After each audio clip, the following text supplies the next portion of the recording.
In today's video, I'm going to teach you how to find and remove shortcuts in Google Drive. If your drive feels cluttered or you're seeing duplicate-looking files, there's a good chance some of them are shortcuts. A shortcut is just a pointer to a file or folder that lives somewhere else. It doesn't store a separate copy, but it can make your space feel messy, especially if you've collected a lot of shared content.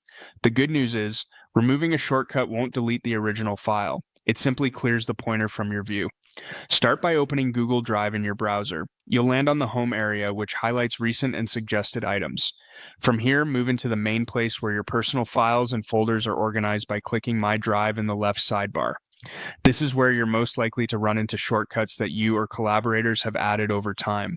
Now, to tell a shortcut apart from a real file or folder, look closely at the icon. Shortcuts have a small curved arrow overlay at the corner of the item's thumbnail or folder icon.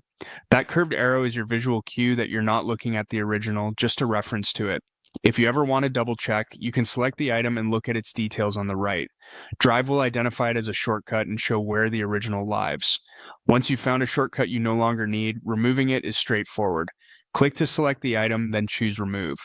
You can use the trash can icon at the top, the right-click menu, or the delete key on your keyboard. When you do this on a shortcut, you're not touching the original file, so collaborators will still have access and nothing important is lost. You're simply clearing up your own drive. If you change your mind immediately after removing a shortcut, use undo to bring it back. And if some time has passed, open your trash and restore it from there. Keep in mind, trash is a temporary holding area. Shortcuts and trash don't affect originals either, but it's a good habit to review trash before emptying it. Work your way through My Drive, scanning for that curved arrow on any item that doesn't need to live in your space. This small cleanup can make a big difference in how quickly you find the files that matter. That's it. Open Google Drive, go to My Drive, spot the curved arrow to identify shortcuts, and remove what you don't need. Clean, simple, and safe.